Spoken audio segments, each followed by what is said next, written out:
arquitectura consiste en tener la autoridad de expresar lo que uno piensa, realizar lo que uno cree. Directamente ser un teórico es directamente fácil, porque la arquitectura se expresa en la realización. Es como si hubiera un pintor que habla muy bien y no pinta, aquel que decía, el que sabe hace y el que no sabe enseña, ¿no es cierto? Es decir, yo creo que en todas las profesiones el bla bla bla es una cosa que evidentemente también habrá que estudiar para hacerlo, pero la autoridad la tiene aquel que muestra lo que piensa con sus realizaciones, y no que aquel dice habría que hacer tal cosa, sería bueno, como existe en todas las actividades humanas, sería bueno que, es decir, lo que vale es lo que usted puede hacer. Bueno, la arquitectura, según como usted la encare, es un arte y una ciencia, y desde la época troglodítica el hombre siempre trató de tener un techo. La necesidad primaria del hombre, ¿no es cierto?, es tener su techo, protegerse de los problemas atmosféricos. La arquitectura es la expresión cívico-científica y artística de la consolidación de una de las necesidades primeras del hombre. Darle solución y techo es la elemental. Después vienen todas las otras consideraciones y especialidades que hacen que evidentemente el arquitecto sea algo así como un servidor del hombre y un modelador de ciudadanos y un modelador de ciudades y de gobernantes. En la época de los faraones había un arquitecto que era preceptor del hijo del faraón. Y en la época de Luis XIV, que era el rey Sol, que sabía de todo, sin embargo su arquitecto Mansart era su consejero. Siempre que escribí una página de protesta contra la arquitectura neoclásica que se hacía entre nosotros por influencia de los ricos que viajaron y veían Francia, París y los châteaux, siempre publiqué y manifesté que los arquitectos no hemos tenido capacidad para ser funcionarios y autoridad para poder ejercer la misma en nuestra ciudad. Siempre mencionaba que en el Uruguay había un director de arquitectura que era arquitecto, había un intendente que era arquitecto, un ministro que era arquitecto y que había un presidente que era arquitecto. Para mí era la apoteosis del ejercicio legal de la profesión al servicio de la comunidad. Y gracias al consejo de un gran arquitecto, y que fue un gran amigo mío, fui medalla de oro de casualidad. Yo había entrado a trabajar con él en el Centro de Estudiantes de Arquitectura y un día me pregunta, ¿cómo son tus notas? Estábamos creo que en tercer año. Y yo, mira, son todos sobresalientes, menos dos, los dos famosos distinguidos de este profesor que me castigó por no ir a clase. Me dice, ¿y qué te falta? Le digo, mira, dentro de 3 días tengo que dar la materia de modelado, pero como no tengo tiempo, la voy a dar libre. Me dice, no, no la des libre, porque si vos la das libre, perdés tu condición de alumno regular. Perdés tu condición de alumno regular y vos con las notas que tenés podrías llegar a ser el mejor de tu curso. Bueno, escuché su consejo, este muchacho, y gran amigo mío, se llama Hugo Armesto. Fui a dar el curso, en 3 días tuve que hacer lo que otros habían hecho en 3 meses, me dieron a hacer una cabeza, hice una pelota, me dieron a hacer no sé qué, hice un disparate, total que saqué una aprobada. Gracias a él y a las notas que seguí sacando después, todos sobresalientes, fui la medalla, repito, de mi curso, con un promedio tan alto, fíjese cómo serían de vago los otros, que era el promedio más alto de los 3 últimos años. Con eso gané una beca y viví cerca de un año en Europa. Es decir, que mi vida hubiera sido otro si yo no le escucho a este muchacho, que era 1 año o 2 más viejito que yo, y realmente siempre lo reconozco, y cada vez que veo a la viuda se lo menciono, y cada vez que da la oportunidad lo recuerdo. Bueno, eso ya es entrar un poco en un aspecto importante que es el urbanismo, ¿no es cierto? Yo luzco con orgullo este pequeño símbolo del urbanismo a raíz de que fue el ingeniero de la Pavolera el que nos dio a nosotros en el año 30 y tantos el primer curso de urbanismo en el país. Creo que sí, que el urbanismo significa las posibilidades de desarrollar ideas y para ser urbanista no hace falta haber sido un práctico. Evidentemente, quien estudia mucho y sabe la evolución de las ciudades y conoce los defectos que ella tiene, puede idealizar una ciudad poniéndole márgenes, poniéndole límites. Yo he estado en Suecia hace muchos años con un urbanista que se llamaba Markelius, que sostenía que las ciudades no tenían que tener más de tantos millones de habitantes, que las ciudades tenían que estar rodeadas de un cordón verde siempre, que las ciudades cuando crecían tenían que tener ciudades satélites, con la ventaja, por supuesto, que los suecos, cuando hacían las ciudades satélites, primero hacían subterráneos, después le creaban una central atómica para tener electricidad y después ponían ahí una población. Y la ciudad, por ejemplo, de Estocolmo, en aquella época que yo estuve con él, no podía tener más de tantos millones de habitantes y cuando se producía una vacante podían venir algunos otros a la ciudad, pero no la dejaba crecer como crecen las ciudades de Occidente e inclusive del Asia en forma descontrolada. Hoy las ciudades son verdaderos países, ¿no es cierto? Inclusive nosotros somos una cabeza grande con un cuerpo flaco, ¿no? Creo que con todos los defectos que tiene Buenos Aires, es una de las ciudades mejores del mundo, a la cual evidentemente le faltan unas cuantas tareas, repito, que cumplir.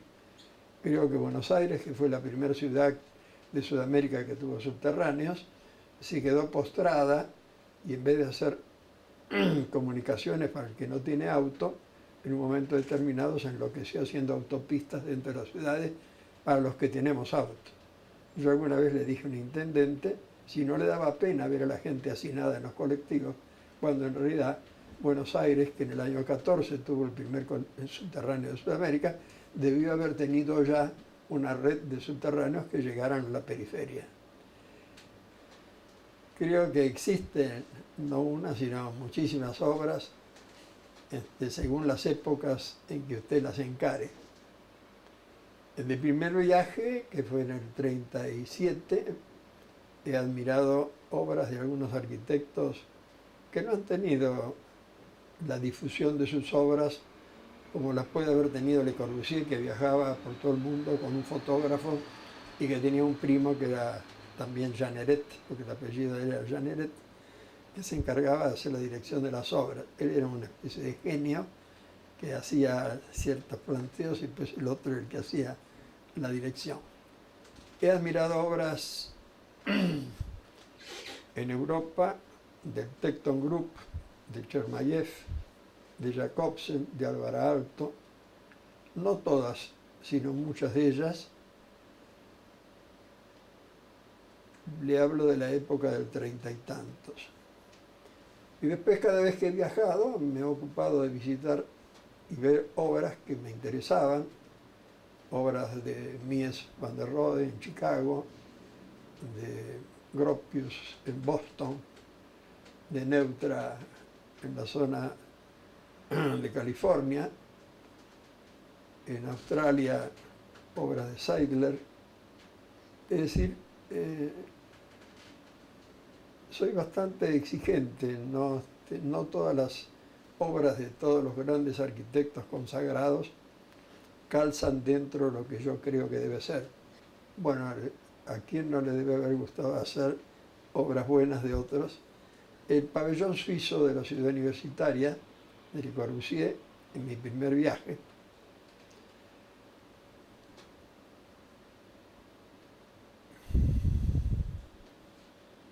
nada de las obras de Speer, el arquitecto de Hitler, nada de las obras de Piacentini, que era el arquitecto de Mussolini, pero sí obras de Baudouin y de Lotz en París.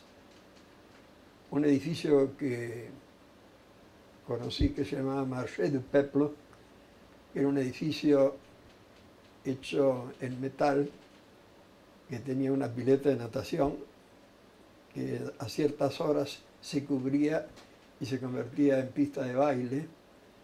Un edificio que yo entiendo que es el ideal de la arquitectura en el sentido de la flexibilidad.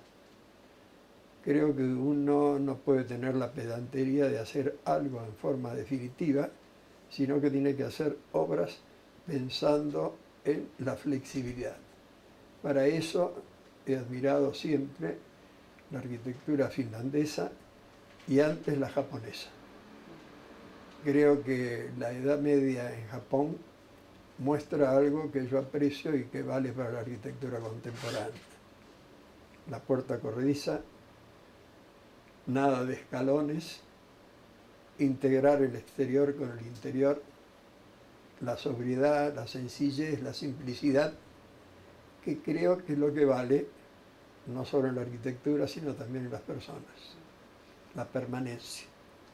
Este arquitecto español que nos vino a descubrir de casualidad dice que lo que admira de nuestras obras es que a pesar de que hemos trabajado más de 60 años, hemos mantenido una sola línea.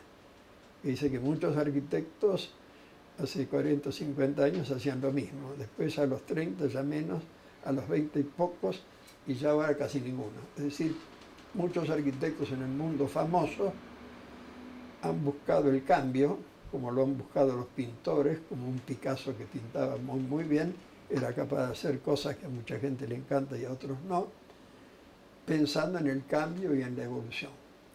La arquitectura, en cambio, no es una revolución que un día se pinta de una forma y otro día de otra, sino que creo que a través de la historia la arquitectura es evolución, en función de las formas de vida y en función de los materiales que aparecen. Es decir, la moda en arquitectura creo que es un error, creo que es hacer escenografía. La arquitectura no es una cuestión de modas. Repito que la arquitectura es una cuestión de evolución, no de revolución. El progreso se obtiene paulatinamente, así como Henry Ford hizo un coche primitivo, hoy en día tenemos por evolución otro automóvil. La arquitectura es igual. Ni los egipcios hacían lo que hacían los asirios, ni los griegos lo que hacían los egipcios, los romanos tenían su influencia, es decir, siempre la arquitectura ha ido progresando. Y hoy en día, desde hace 2 siglos, no solo cuando llega el Bauhaus en Alemania, sino que mucho antes hubo muchos arquitectos, e inclusive algunos sacerdotes, que creían que la arquitectura tenía que ser algo simple, sobrio, funcional, flexible. El famoso caso del pabellón de cristal en Londres, que hace un ingeniero Paxton, que fue realmente un avance de arquitectura impresionante, porque con elementos simples metálicos, prefabricados, hizo una obra monumental que después se desarmó y se volvió a hacer en otro parque de Londres. Es decir, que la arquitectura creo que tiene que tender a mecanizarse, a simplificarse, a no estar en la pavada del rulo, sino que creo que tiene que ser sobria, simple y funcional. Desde el año 37 creo en cosas, y ahí hay algunos dibujos míos que se publicaban en la revista de la Sociedad de Arquitectos, en la página del Centro de Arquitectura, donde decían no hagamos felonías. Felonías es hacer cosas que no tienen sentido, es hacer el hormigón para hacer escultura. Yo entiendo que el hormigón, que es algo que se descubrió en los principios del siglo y que lo utilizaron unos arquitectos franceses, Perret, a los que tuve la suerte de traer cuando era presidente del Centro de Estudiantes, es un esqueleto que tiene que ser sobrio, simple y armónico, ¿cierto? Es decir, yo sostengo, no puede haber una mujer hermosa con un mal esqueleto, no puede haber una mujer hermosa jorobada. Es decir, empiezo por creer que la estructura manda en una obra. Y creo que la estructura consiste en hacer, como decía Mies van der Rohe, por otros motivos, lo decía él, lo más con lo menos. Si yo podía hacer una obra con una sola columna, trataría de hacerla. Es decir, trato de hacer lo más con lo menos, porque creo que hacer mucha cosa con hormigón es hacer escultura. Y yo creo que el arquitecto artista es muy respetado, muy conocido y alabado. Yo prefiero ser un arquitecto ingeniero, hacer lo más con lo menos. El cine, bueno, me atrapa. El alma de niño que uno tiene siempre dentro de sí. Me gustan las películas épicas, las japonesas de Kurosawa, Tengo el pretexto de mi único nieto para llevarlo al cine a ver películas que me gustan a mí y a él. Pero el pretexto es él, pero el que va a ver la película somos dos. Por ejemplo, Corazón Valiente la debo haber visto 4 veces, El Gladiador la debo haber hecho 5 veces y esta tarde voy a ir a ver El Último Samurái. Me encanta el cine como tal. El teatro, a pesar de que he hecho con éxito, está mal que lo diga, el San Martín, toda la obra del Colón bajo tierra y los arreglos y la ampliación del Cervantes, voy menos. Será porque si no estoy bien ubicado, tengo que compenetrarme un poco más y confieso que me gusta un poco menos. He abandonado la ópera porque después que arreglé el Colón, fui con mi mujer, durante varias temporadas fui a lo mismo. Pero salvo la escenografía, me resultó una cosa antigua, me cansó y prefiero Piazzolla antes que la ópera. La ópera me parece una cosa pasada, prefiero el ballet, ¿no es cierto? El ballet contemporáneo me agrada. Bueno, el Teatro San Martín, si empezara por contarle por qué existe, le diría que existe de casualidad. Un día determinado, había por casualidad, el otro fue Perevich, un arquitecto que se llamó Sabaté, que lo nombran intendente de la ciudad de Buenos Aires. Entonces, este arquitecto, cansado de la inoperancia de los arquitectos municipales, que eran lentos, resuelve encarar obras municipales con arquitectos que no eran empleados. Y hace una lista de 30. A esos 30 arquitectos, en 2 listas, una de 10 y otra de 20, y a esos arquitectos les encarga obras. Exactamente a los primeros 10 los contrató y los otros 20 quedaron para la segunda instancia.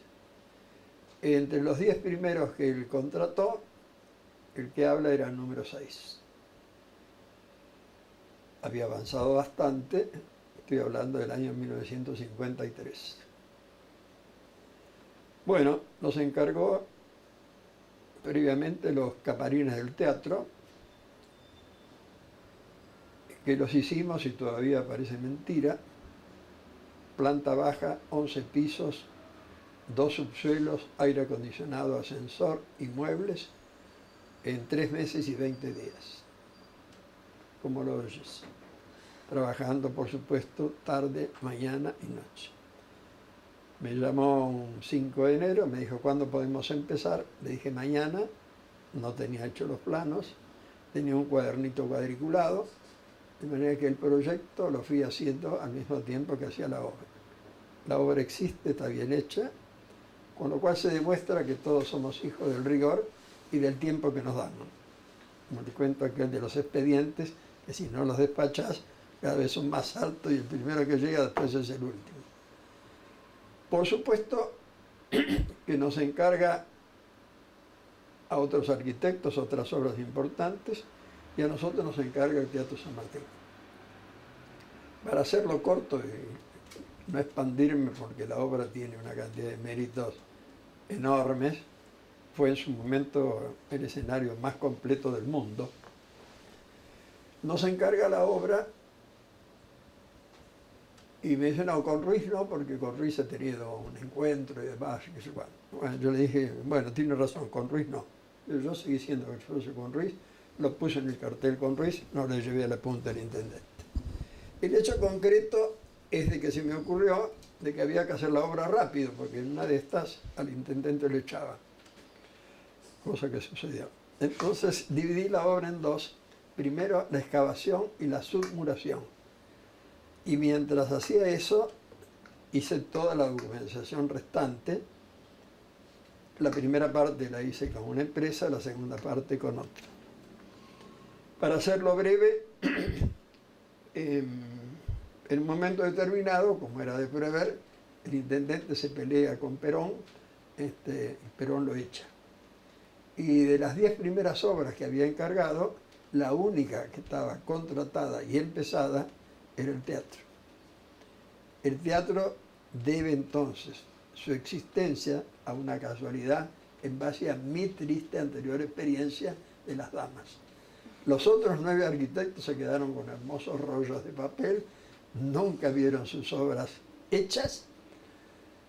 Bien, la obra se empieza y al promediar la obra un poquito más de la mitad, se produce una revolución hecha al gobierno peronista y los que vienen sospechan que todo lo anterior estaba mal hecho o estaba ganado por malas artes.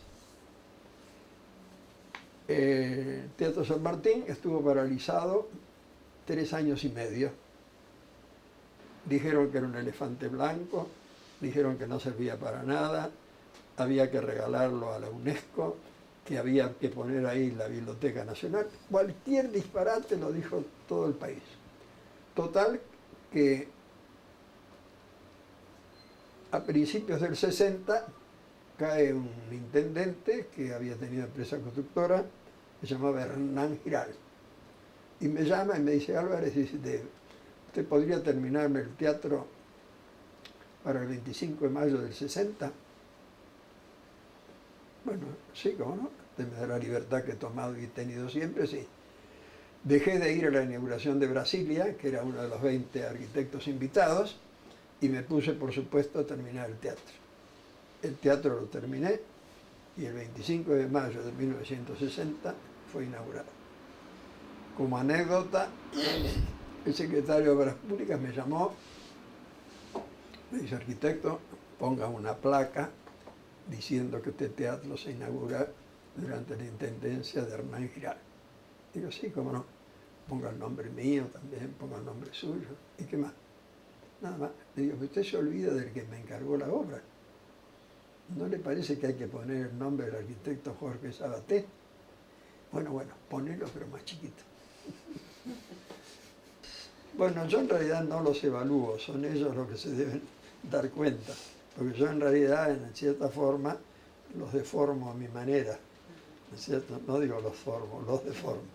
Yo creo que lo mejor que pueden hacer los que están acá un tiempo conmigo es irse, porque si no les va a pasar lo que yo no quise hacer en Europa. Yo había traído a ese gran arquitecto francés que se llamaba Auguste Perret, que utilizó el hormigón armado por primera vez en el mundo, y me dijo: cuando vaya a Europa, venga a trabajar conmigo. Y no quise, porque me pareció que si iba a trabajar con él iba a ser un perretcito, y yo prefería con vanidad ser un Alvarito, ser yo, aunque me fuera mal. Pero no quería, después de haber tenido una penosa carrera de trabajo y estudio, encerrarme con un gran arquitecto y ser un discípulo de él. Preferí hacer un abanico, ver, como siempre digo, 115 ciudades, entrevistar a muchísimos arquitectos famosos que tuvieron la deferencia de atenderme. Bueno, yo llevaba el background de mi beca, etcétera, etcétera, y aprendí mucho más, creo, viendo a muchos y escuchando a muchos, y viendo mucho y aprendiendo también mucho. Creo que se aprende mucho viendo las obras uno en uno, ¿no es cierto? Y no solo por fotografía. Creo que uno tiene que verlas.